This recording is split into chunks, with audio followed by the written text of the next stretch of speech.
Look at this culatello.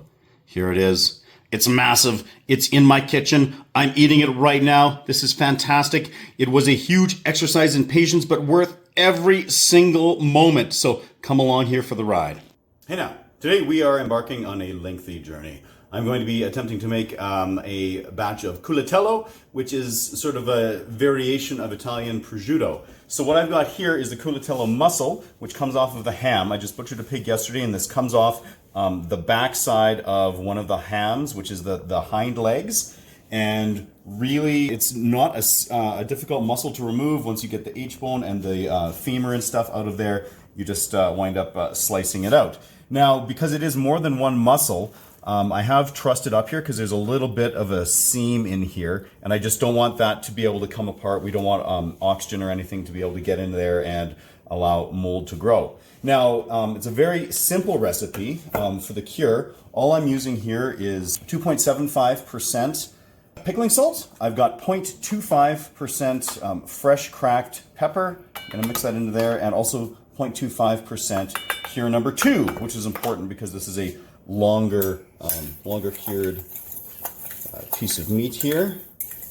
This whole journey is going to take well over a year, and it's going to be a lot of fun. So now that I've got this mixed up, I'm just going to be pouring it over top of the pork here. And yes, a lot of it's going to be falling off and whatnot, but that's okay because when I go to put this in the vacuum bag, I'm just going to scoop it all in there. But by doing this, I can ensure that I get a decent amount of cure and salt and pepper around every part of the roast to start. And now I'm going to need my camera woman to give me a hand here so that I can get this into the vacuum bag. We'll take a look at it after I've scooped everything in and we've got it vacuum sealed. Well, here we are, all nicely vacuum sealed up, and this is now going to be put aside for a minimum of 40 days. I'm using a curing time calculator, and that's based on the diameter of this roast. So this roast here is 5.075 kilograms, and that translates with an 8-inch diameter across the widest part, and that translates into at least 40 days just to make sure that the cure penetrates all the way through. So I'm going to check on this at some point after that. It'll be sitting in the fridge during that time, and then every day or two I'm just going to kind of flip it around, kind of rub it, make sure that the juices and the cure and everything that winds up, all the liquid that's in here winds up spreading around nice and evenly. So yeah, the journey has begun. Well, it has been 45 days, and I'm going to take out the culatello here. You can see it's definitely kind of darkened up here. And I'm just going to rinse off everything. Kind of clean it up a little bit. And then pat it dry, and then it is going to be time to wrap it up in a collagen casing. For our next phase here, I'll just show you the tools that I've got. So I've got some nice wide netting, and that's how we're going to hang the meat in the curing chamber. I've got a little piece of string because I'm just going to attach the label, which I'll write on this super fancy painter's tape. I'm going to use 1/2-inch hog rings just to seal up the the netting after the meat's wrapped in the collagen casing. I've got some vinegar that I'll use just to spray stuff down and kind of prevent any initial mold growth. Hog ring pliers, and then a sausage pricker that I'll use on the collagen casing just to help eliminate any possible air pockets. And of course a pair of scissors, which we're about to use. All right, so I've got this collagen casing. Just gonna kind of wrap it all up here and try to eliminate as many of the air pockets as possible. You can see there's some in here. I'm gonna wind up, once I get this into this netting here, I'm going to use my sausage pricker and just try to poke out any of those air pockets. And roll it over.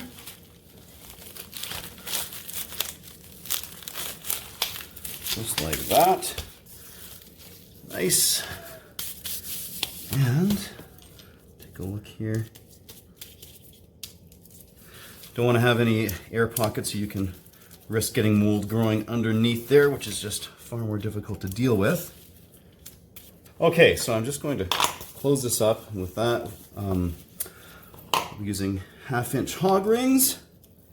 Just kind of keep that nice and tight. And then we'll get a weight I'm going to subtract 20%. That's what we're going here for the first phase of this, is just a 20% weight loss before the next step. So I'll get this weight up and ready to hang. So I've got this weight out, and then on the same tag here, I wrote the weight as well as it 20% lower, which is our initial target. And I'm just going to give everything a quick spray down with some vinegar here. And that's just going to help reset any possible mold situation. Oh, there we are. Get my little S-hook on here.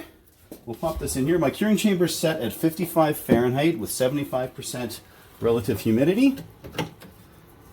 And I'm just going to let it go like that. So I'll check on it in probably about a month just to see what the weight loss is for now. All right, well, this culatello here has hit a 20% weight loss. So it is now time to get it coated in some sunia so it can really enter the long phase of the drying operation. Now the first move is going to be just to remove the netting as well as the casing that was on this, which will just take me a minute or so to do here. I can just kind of get it started here and then using my knife maybe kind of work a little bit of it off. So I'm going to get this all peeled off here, and then it is going to be time just for a quick vinegar wash. So now that I got all of that off here, and I also took off the string that I had originally used just to kind of truss it a little bit and help it hold its shape. So now I'm just going to splash some white vinegar over it here.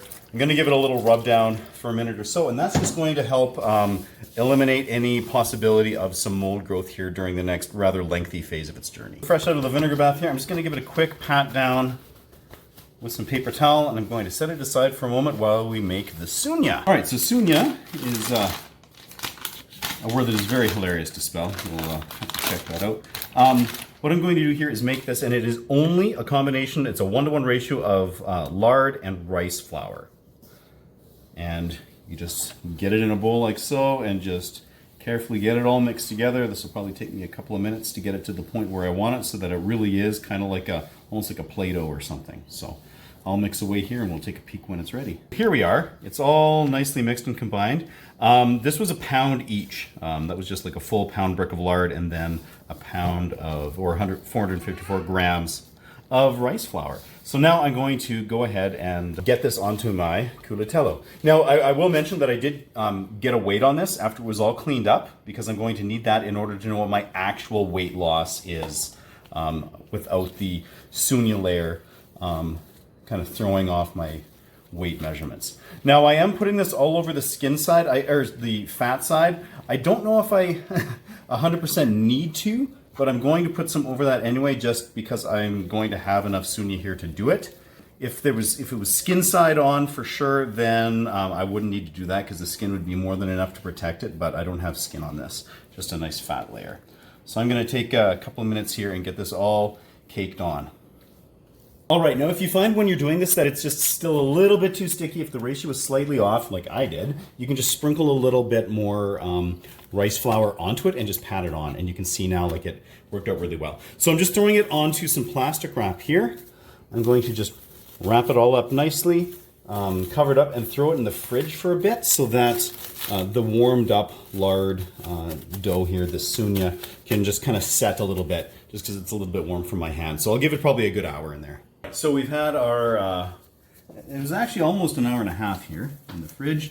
So hopefully everything's nicely kind of chilled down and ready to be manipulated here into the netting. Gonna roll it off, take a last peek at everything. It's looking pretty solid. This netting here I also soaked briefly in vinegar. Again, always just sort of wanting to reduce any possible of mold contamination. And just trying to work this over top. So I just finished putting it around, and I just gave it a little smooth out here for any of the sunia that had kind of gotten slightly mucked about. And now I'm just going to use my hog rings here just to seal the bottom. We'll do the same at the top end here. So these are 1/2 inch hog rings I'm using on that netting. Perfect.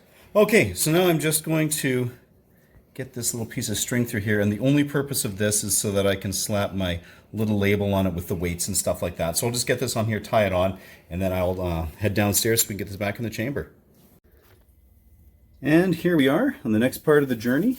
As you can see here, I've recorded the weights, the original weight, the weight with the sunia on it, then also my target here, and that's with the weight of the sunia included, and that'll be my target of 40%. So we're looking probably close to a year that we're going to be in here, so we'll come back when she's ready. I've been a very patient boy. It's been 27 months. Let's get this culatello out of here.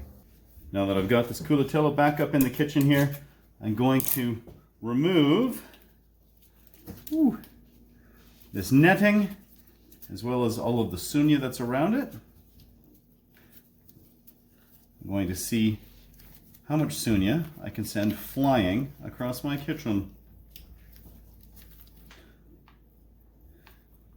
Now to remove most of this, I'm just going to use a spoon and scrape it off here. So I got all of that sunia off. There's still just a little bit in here. So I'm just going to use this bristle brush and just a little red wine on here, because why not? And I'm going to give it just a little scrub, see if I can clean it up just a touch more. All right, after I just sort of let this air dry for a few minutes here, it's all nicely cleaned up. I'm going to get this into a vacuum seal bag for the equalization phase. So for this, I'm going to be vacuum sealing it and then getting it into the refrigerator for probably, honestly, I'm going to be super patient. I'm thinking a few months here. We want to make sure that everything is completely equalized and even throughout. Just going to do this using my food saver. All right, so I gave these a double seal here just to make sure that everything's good. I'm just going to write down the product and the date, and then patience resumes. All right, it has been months with this bad boy sitting in the fridge. I could have dealt with this some time ago. I'm paralyzed right now with I'm going to say an equal combination of excitement and terror that this will not live up to my expectations. But I pulled it out of the fridge. I've got it upstairs. There's no turning back now. Let's cut into this. Look at this. I've got my gloves out, and they're even the fancy, expensive black ones, because this is serious. So here we are. We're talking, this is years of investment at this point. Years, plural. Got my big knife. We're going to cut right into the middle of this, and we're going to see what happens.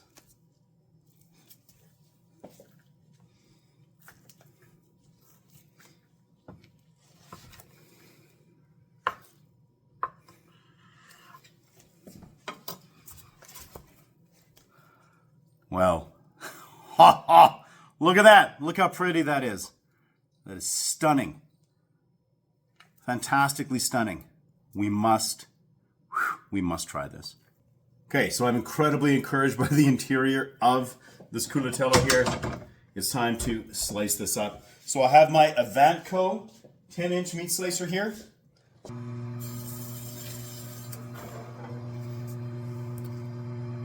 It's the first slice. We need to eat this right now. Okay, despite all encouragement, I'm still incredibly terrified. Let's just pull this apart.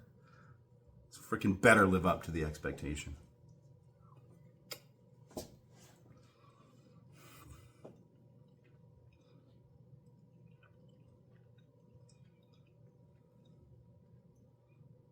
That is disgusting.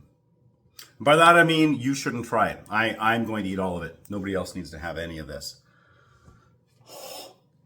Okay, so I've waited this long. I'm not even going to tell you what it tastes like yet. I'm going to slice some more first.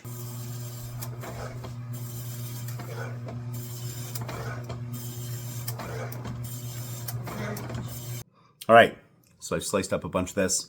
I've eaten some more. I'm going to keep eating some more. Feel like I deserve it just for the patience here. Now, this meat, this is a slice of heaven right here. It is just, it melts in your mouth texture-wise. The flavor, I've never had charcuterie like this. Nothing that I've made has come close to this in just the rich complexity of it, given how simple the actual recipe was. There are all kinds of flavors going on here. You can tell just how aged this meat is. Now, I'm not going to say that like there is some funk here. It's not heading off into like some of those cheesier flavors that you get when you like dry aged beef or anything like that. Just for dry aged prime rib roasts and things like that. But the complexity of this, the funk, but it's just so delicate at the same time. You can see why this is the king of prosciutto right here. I'm actually scared to take my gloves off. I'm just going to treat it like this. I might eat all of that before anybody else gets home, just because, I mean, treat yourself, right? Amazing. Now, was this worth the effort? Absolutely, because there was not actually a lot of effort involved. Was it worth the time? In this moment right now, I'm going to say yes. This is so unique, so delicious, super cool. A great conversation starter. Not that I want to share this with anybody, but I could tell people, you know, once upon a time I made this and I ate all of it myself and it was amazing. Crazy. Is it worth the patience? Yes, I would say so. It was just a matter of really forgetting that this project was going on, just letting it disappear in my brain somewhere and then waiting for this moment right here. Fabulous. So yeah, if you've got the equipment to make something like this, you've got the curing chamber, you're able to cure it, and you just have that element of patience that you can engage, I highly recommend that you get involved in this project. I can't say enough nice things about this. But anyway, hope you enjoyed the ride. I certainly did. The end product is to die for. And till next time, keep her at 11.